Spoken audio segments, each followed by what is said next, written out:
At ano naman, magandang balita ito, naghahanap ba kayo ng paraan upang bawiin ang dami ng nakain ninyo nitong nakaraang holiday season? Narito ang patok na payo ni Beth Kachin sa In Canada.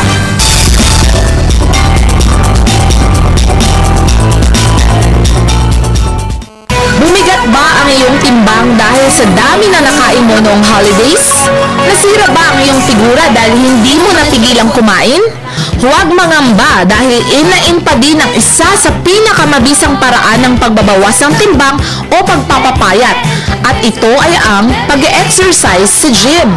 Kaya naman binisita namin ang isang sikat na gym sa Acropolis para alamin kung bakit marami pa rin ang gustong mag-gym.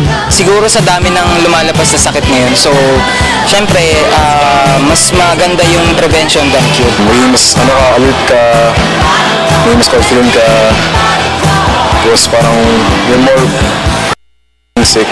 Modernong mga kagamitan ang matatagpuan sa gym na ito, kaya tiyak na makakamit mo ang minimithi mong figura at timbang. O kung medyo maliit yung katawan nila or payat, so most probably binibigay po namin is full body workout.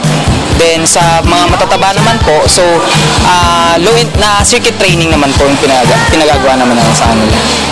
Ilan sa mga makikitang equipment dito ay ang treadmill na para sa gustong magbawas ng timbang. Cardio machine na sa loob ng 30 minuto ay maaari ka nang mabawasan ng 200 calories. Abduction machine para sa muscles at inner thighs. Recumbent bike para sa legs at cardiovascular endurance. Ang pectoral fly machine para sa chest flies. At ang kanilang pinakabagong equipment, ang Free Motion. Ito ay isang all-in-one equipment na pwede sa chest, shoulders at iba pa.